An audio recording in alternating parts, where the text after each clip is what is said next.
जय हिंद, नमस्कार, आदाब, सत श्री अकाल, गुड इवनिंग सभी को।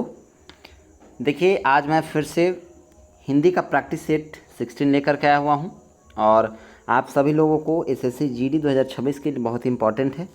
40 में 40 मार्क्स जिनको रिसीव करना है, उठाना है, वो सभी लोग इस सेशन को देखें और इस सेशन को टेस्ट को दें। प्रैक्टिस सेट जो डेली लगाएंगे उनका 110% गारंटी है। मैं बता रहा हूँ कि आपको 40 में 40 आ जाएगा, निश्चिंत रहिए।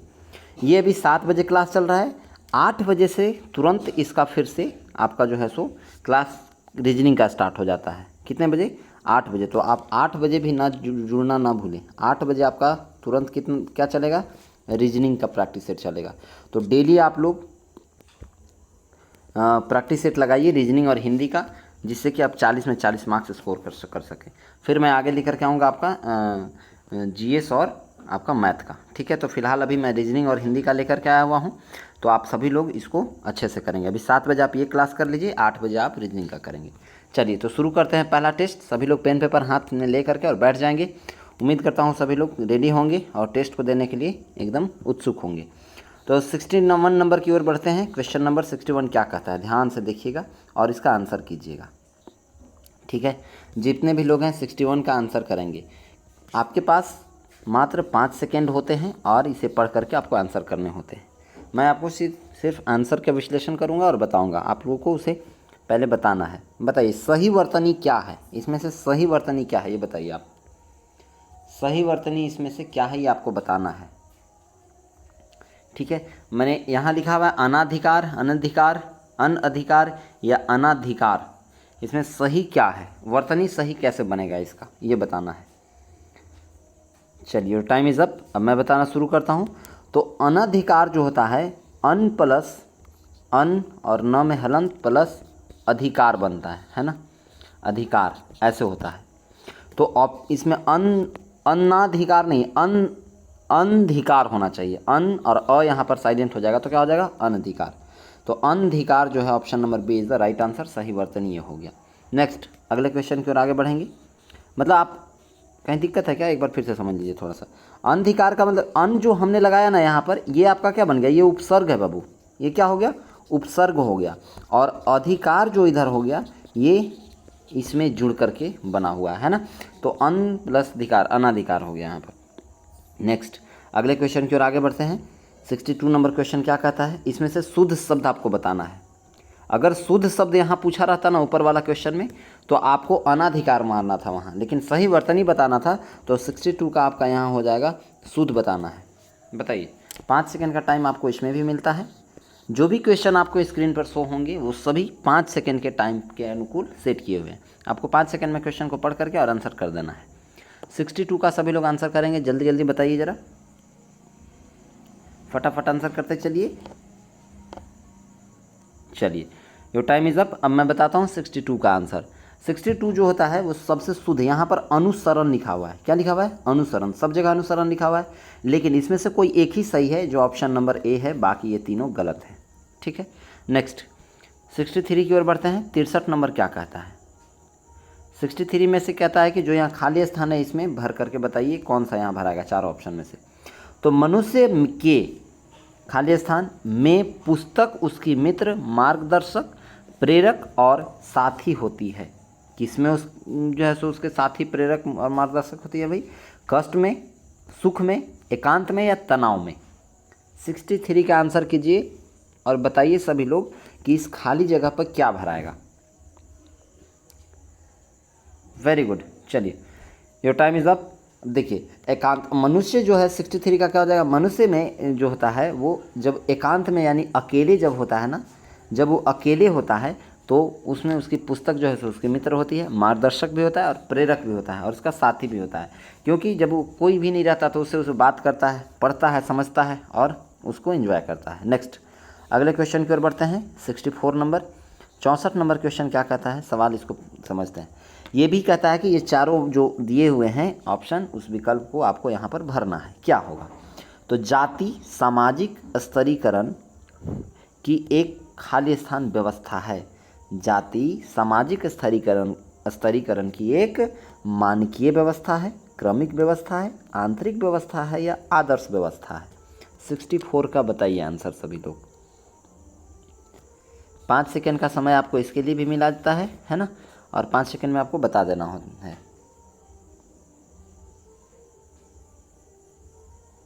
चलिए ठीक है, योर टाइम इज़ अप। अब मैं बताता हूँ 64 का क्या हो जाएगा। जैसे जाति सामाजिक स्तरीकरण की एक मानकीय व्यवस्था है, क्रमिक नहीं है ना, आंतरिक भी नहीं और आदर्श भी नहीं। क्या होता है, मानकीय, उसको लोग मानते हैं, है ना। तो जाति जो है सामाजिक स्तरीकरण में, समाज में एक स्तर लेयर वो बना हुआ है, उसमें क्या है, लोग मानकीय व्यवस्था मान करके हैं कि मान करके बैठे हुए हैं सब लोग कि ये इस लेयर में ये ऐसे ऐसे करके, जैसे OBC SC ST ऐसे करके, उसी में जो है सो फिर सब जाति जो होता है यानी सब कास्ट जो होता है उसका, जैसे आप कह सकते हो उसमें राजपूत, भूमिहार, कोयरी, है ना, कुशवाहा, SC ST में इधर हो गया, तो जितने भी लोग हैं सभी लोग ऐसे करके स्तरीकरण के रूप में ये मान की व्यवस्था बनी हुई है। नेक्स्ट आगे 64 65 की ओर बढ़ते हैं। 65 क्या कहता है, 65 यानी 65। विश्व का पर्यायवाची शब्द क्या है बताइए। देय, प्रदेय, भव या धाय। 65 के लिए भी आपको 5 सेकेंड का समय मिलता है, आपको इसमें आंसर करना है। 65 का आंसर क्या होगा आप कमेंट सेक्शन में करते चलिए। तो विश्व का पर्यायवाची शब्द क्या है, और जिनका भी ये सही होगा वो 2 मार्क्स को आप ऐड कर लेंगे, है ना। 2 मार्क्स आप ऐड करते चलेंगे, एक एक क्वेश्चन 2-2 नंबर का है ना। तो बताते चलिए कि विश्व का पर्यायवाची शब्द क्या होगा 65 का। तो विश्व का पर्यायवाची शब्द होता है भव। क्या होता है, भव। Option number C is the right answer. चलिए नेक्स्ट आगे बढ़ेंगे 66 की ओर। 66 नंबर क्वेश्चन क्या कहता है, कहता है खर का पर्यायवाची शब्द बताइए। खर, इसका पर्यायवाची शब्द बताना है। आपके पास 5 सेकेंड का टाइम दिया हुआ है, आप इसमें इसको आंसर कीजिए। कमेंट सेक्शन में सभी लोग कमेंट करते चलेंगे और आंसर करेंगे।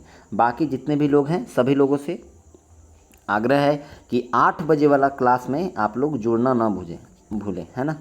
8 बजे जो है वो रीजनिंग का क्लास चलेगा, तो आप रीजनिंग का क्लास में जुड़ना ना भूलें। रीजनिंग का क्लास सभी लोग करें, जिससे कि आपका रीजनिंग भी बेहतर होते चले, जैसे आपका हिंदी होते चल रहा है।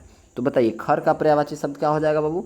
खर का पर्यायवाची शब्द क्या हो जाएगा बताओ फटाफट, जल्दी जल्दी आंसर कीजिए सभी लोग। 66 का, वेरी गुड। खर का पर्यायवाची शब्द क्या होता है, गधा। गधा को हम लोग खर भी कहते हैं, है ना। क्या कहते हैं, खर। नेक्स्ट 67 की ओर बढ़ते हैं। 67 नंबर क्वेश्चन क्या कहता है, ये कहता है कि जो भी यहाँ दिया हुआ है उत्तरार्ध, क्या दिया हुआ है, उत्तरार्ध, इसका आप विलोम शब्द बताइए कौन सा होगा इसमें से। 67 का आंसर कीजिए सभी लोग कमेंट सेक्शन में। इसके लिए भी आपको 5 सेकेंड का समय दिया हुआ है। चलिए जल्दी जल्दी आंसर करते चलिए सभी लोग कमेंट सेक्शन में। तो 67 का आंसर क्या हो जाएगा, उत्तरार्ध का पर्यायवाची शब्द जो है वो पूर्वार्ध होता है। क्या होता है, पूर्वार्ध होता है। Option number B is the right answer. Next 68 की ओर बढ़ेंगे। 68 में भी आपको विलोम शब्द ही बताना है, लेकिन क्वेश्चन अलग है। अवर का विलोम शब्द बताइए, अवर का उल्टा क्या होता है। इसके लिए भी आपको 5 सेकेंड का समय दिया हुआ है। सब में 5 सेकेंड है, आप जल्दी जल्दी आंसर करते चलिए, मैं आगे बढ़ते जाऊंगा। 68 का आंसर करेंगे। अवर का उल्टा क्या होता है, लघु होता है, प्रवर होता है, सुवर होता है या फिर कनिष्ठ होता है।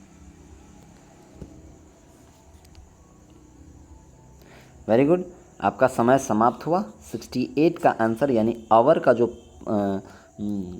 विलोम शब्द होता है वो प्रवर होता है। Option number B is the right answer. Next अगले क्वेश्चन की ओर बढ़ेंगे। 69 नंबर क्या कहता है, कहता है कि किसी वस्तु को प्राप्त करने की तीव्र इच्छा क्या कहलाती है, ये बताइए। 69 नंबर का आंसर कीजिए सभी लोग, बताइए किसी वस्तु को प्राप्त करने की तीव्र इच्छा क्या कहलाती है। अपेक्षित, अभ्यंतर, अभिप्सा या अर्सिक।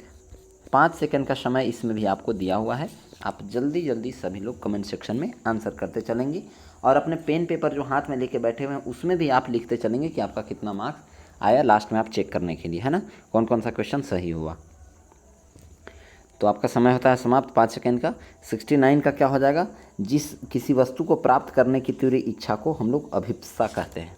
क्या कहते हैं, अभिप्सा कहते हैं। ठीक है, नेक्स्ट अगले क्वेश्चन की ओर बढ़ेंगे। 70 नंबर क्वेश्चन क्या कहता है, देखिए बाबू, कहता है हमेशा रहने वाला। 70 नंबर क्वेश्चन को बताना है कि हमेशा रहने वाला को क्या कहते हैं, बताइए।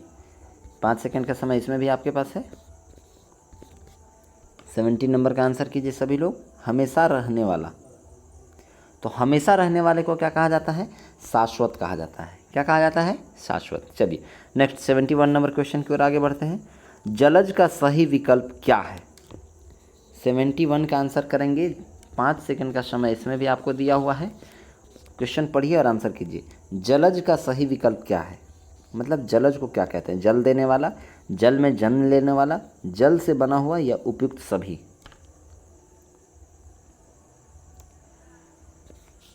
आप अपने समय सीमा को पार ना करते हुए आंसर जल्दी जल्दी सभी लोग करेंगे कमेंट सेक्शन में। और जितने भी लोग क्लास में नए हैं उस सेशन को सब्सक्राइब कर लेंगे, और सेशन को जो क्लास अभी आप कर रहे हैं उसको सभी लोग लाइक कर देंगे, है ना, और अपने साथियों में शेयर कर देंगे, ताकि उन लोगों को भी पढ़ने में कहीं भी दिक्कत ना हो, उन लोग भी अच्छा मार्क्स स्कोर कर सके और उनका भी एग्जाम क्वालिफाई हो जाए।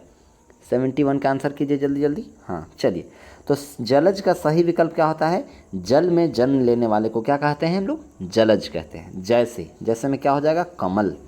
जैसे क्या हो जाएगा, कमल। ठीक है, चलिए नेक्स्ट 72 की ओर बढ़ते हैं हम लोग। 72 क्या कहता है, कहता है इसमें भी आप सही विकल्प चुन करके बताइए। सर्वज्ञ को क्या कहेंगे हम लोग। 5 सेकंड का समय इसमें भी आपको दिया हुआ है, आप आंसर कीजिए। सर्वज्ञ को क्या कहेंगे,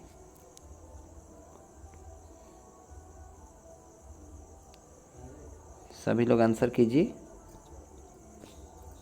72 का। सर्वज्ञ को क्या कहेंगे। चलिए आपका समय होता है ख़त्म। अब आप सुनिए।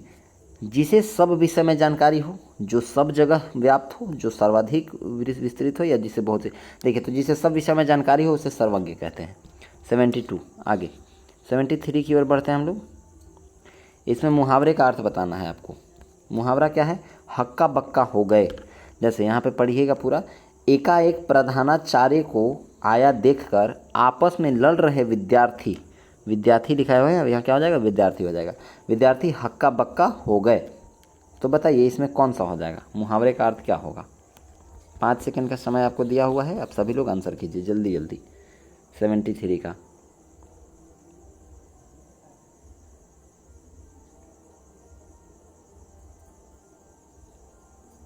चलिए आपका समय होता है ख़त्म। हक्का बक्का रह जाना का मतलब होता है अचरज में पड़ जाना। Option number A is the right answer. Next 74 की ओर बढ़ते हैं हम लोग। 74 की ओर बढ़ते हैं, इसका आंसर करेंगे सभी लोग और बताएंगे कि शुद्ध जो यहाँ लिखा हुआ है इसमें से शुद्ध वाक्य का चयन करना है। ये जो 4 वाक्य लिखे हुए हैं इसमें शुद्ध वाक्य क्या होगा। 5 सेकंड का समय इसके लिए भी आपके पास है, जल्दी जल्दी पढ़िए और इसका आंसर कीजिए सभी लोग कमेंट सेक्शन में।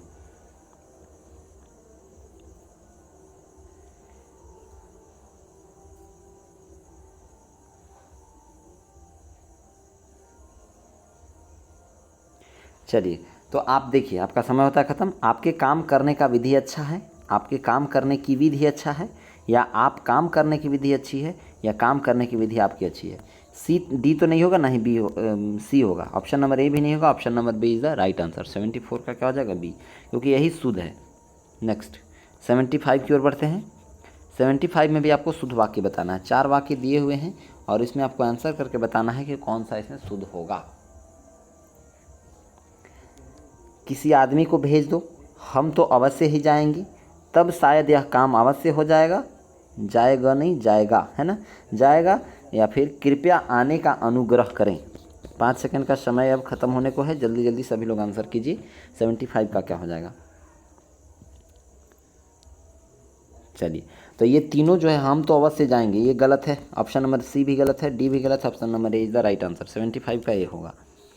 अब 76 से हम लोग क्या पढ़ते चलेंगे बाबू। यहाँ देखिए ऊपर में क्या लिखा हुआ है, गद्यांश है। तो इस गद्यांश को पूरा करते चलेंगे और फटाफट आंसर करेंगे। चलिए मैं थोड़ा इसको जूम कर देता हूँ ताकि आपको साफ दिखे। यहाँ हम देखेंगे कि परंपरा से ही नहीं, हमें सामयिक जन संस्कृति से भी अपना संबंध जोड़ना है। उसके श्रेष्ठतम को हम अपने अध्ययन अध्यापन का विषय बनाना है ना। जनसंपर्क की स्फूर्ति से रहित हमारी शिक्षा खाली स्थान ही होगी। हमारी शिक्षा क्या होगी भाई? तो हम लोग 76 की ओर बढ़ते 76 की ओर बढ़ते हैं और देखते हैं यहाँ हमारी शिक्षा क्या होगी। यहाँ आंसर कीजिए, बताइए। हमारी शिक्षा निरंकुश होगी, संप्राण होगी, निर्मम होगी या निष्प्राण होगी? तो जल्दी जल्दी सभी लोग आंसर कीजिए। इसके लिए आपको 3 सेकेंड का टाइम है, क्योंकि उधर तो पढ़ ही लिया है, आंसर करना है, सिर्फ टिक टाइप करना है सिर्फ आपको। हाँ, वेरी गुड। चलिए, तो 76 का क्या हो जाएगा? हमारी शिक्षा निष्प्राण होगी। नेक्स्ट आगे बढ़ते हैं 77 की ओर। फिर से यहाँ देखिए क्या कहता है। आज हम वर्ग विशेष से बंधकर नहीं रह सकते। प्रतिक्षण यह अनुभूति हम में जागती रहे कि हम सबसे अनिवार्य अंग हैं और समष्टि के प्रति खाली स्थान का भाव हमारा नया जीवन वर्ग को कुछ जन्म धर्म है। वर्ग जो कुछ जन्म धर्म है। तो और समष्टि के प्रति किसका भाव? समष्टि के प्रति किसका भाव होना चाहिए? तो 76 के बाद 77 को देखेंगे। समष्टि के प्रति परसर्ग, प्रतिसर्ग, उत्सर्ग या विसर्ग? 77 का बताइए। हाँ, तो इसका आंसर क्या हो जाएगा? 77 का उत्सर्ग इज राइट आंसर। समष्टि के प्रति उत्सर्ग। चलिए 78 की ओर बढ़ते हैं। 78 नंबर क्वेश्चन को देखिए। अब यहाँ आते हैं हम लोग आगे, यहाँ से पढ़ना शुरू कीजिए। कहता है सामाजिक और आर्थिक न्याय ही नहीं, भौतिक और सांस्कृतिक उपलब्धियों को भी हमें जनता से बांटकर खाना है। खाली स्थान आज के विश्वविद्यालय। तो कौन सा विश्वविद्यालय यहाँ पर खाना है? उसके बाद क्या हो जाएगा? आज के विश्वविद्यालय। बताइए 78 को हम लोग देखेंगे।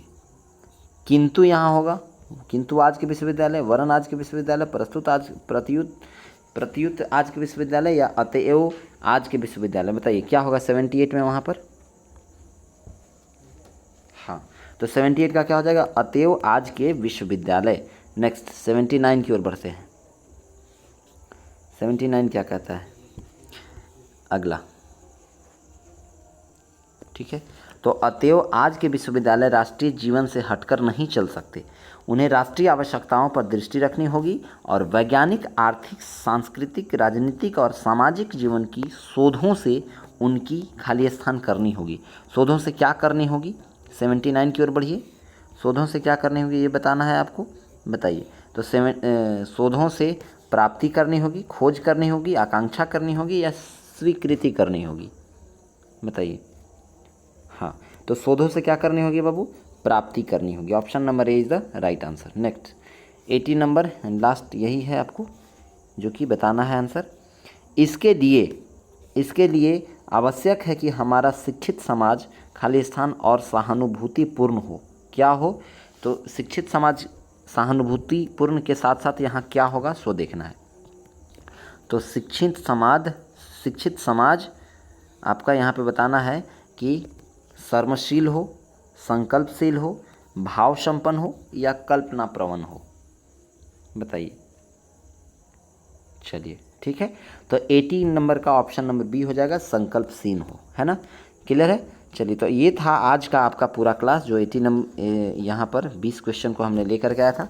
अब आप सभी लोग आंसर करेंगे कि 20 क्वेश्चन यानी 40 मार्क्स में से आपका कितना मार्क्स आया, यानी कितने क्वेश्चन आपके राइट हुए और कितने क्वेश्चन आपके रॉन्ग हुए, ये भी आप वहाँ पर मेंशन कर देंगे और आप देखेंगे कि आपका ग्रोथ कहाँ तक बढ़ रहा है। ठीक है। चलिए, तो ये था हिंदी का क्लास। अब आप 8 बजे रीजनिंग के क्लास के लिए जुड़ना ना भूलें और रीजनिंग का भी प्रैक्टिस सेट आप लगाते चलें। ठीक है। मिलेंगे अगले क्लास में, तब तक के लिए सभी को जय हिंद।